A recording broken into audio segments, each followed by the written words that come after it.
Bible audible, l'histoire commence.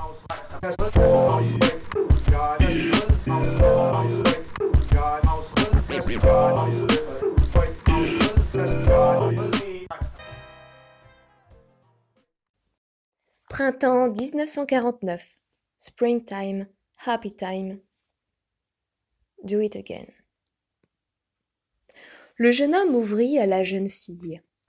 La porte en bois du compartiment coulissa à moitié avec un grincement d'ennui. La jeune fille resta dans le couloir, un gros bagage à chaque bras, un troisième en bandoulière. L'espace dégagé n'était pas assez large.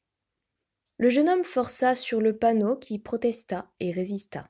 « Passez-moi ces sacs, miss. Vous entrerez ensuite sans peine, vous et votre taille de fée. » Il introduisit les affaires une à une.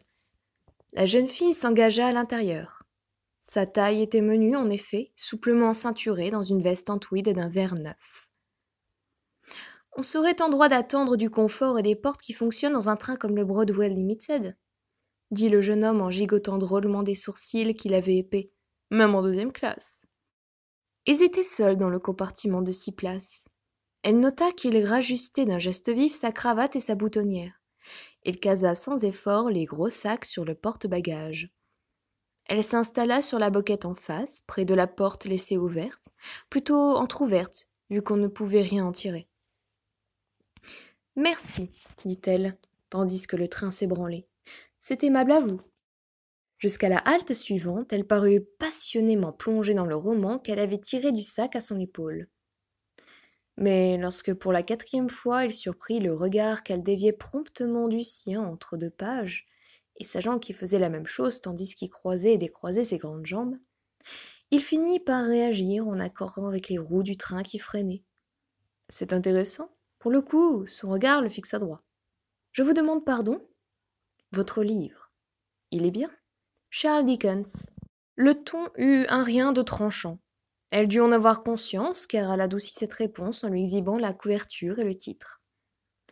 Il hocha la tête, mais ça ne lui disait rien du tout. Ses sourcils se soulevèrent une nouvelle fois, en même temps que les coins de sa bouche. Elle garda, quant à elle, son impassibilité tout en songeant que ses sourcils, ce menton, ce sourcil formait un ensemble masculin épatant.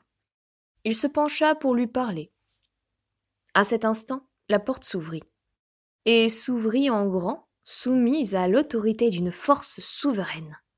Renonçant d'office au combat, le panneau en bois couina à peine. « Puis-je avoir de l'aide ?»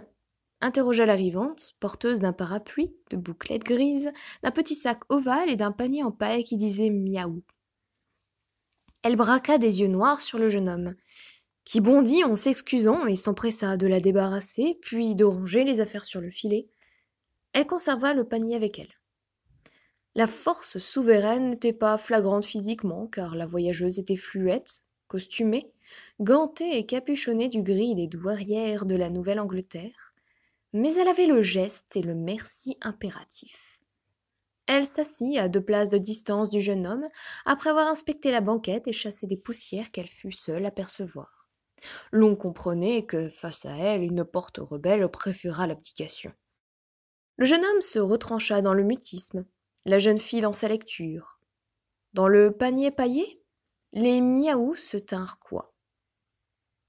Ce fut ainsi jusqu'à West Longbridge. La douairière à bouclettes grises ôta alors ses gants, ouvrit le sac ovale pour déballer quelques sandwichs hors d'un large torchon immaculé et entreprendre de tranquillement se sustenter. Le jeune homme commença à manifester des signes de nervosité. La jeune fille, paupières baissées, talonnait, mais en trébuchant, son Dickens. Lorsque, après absorption du 3e sandwich, la dame délivra d'un thermos des senteurs de café chaud, le jeune homme ne tint plus. Il se dressa tel un ressort, son crâne heurta la barre du filet à bagages. « Je vais aller chercher de quoi manger », annonça-t-il en se massant le cuir chevelu. « Miss, désirez-vous... puis-je vous rapporter... » « Merci, non, je ne crois pas », murmura la jeune fille. Sur quoi, elle replongea dans sa lecture avec un microscopique sourire. Broadway Limited, tome 3, Un thé avec Grace Kelly, par Malika Ferjgook, disponible dès maintenant prêt à la médiathèque de Forbach.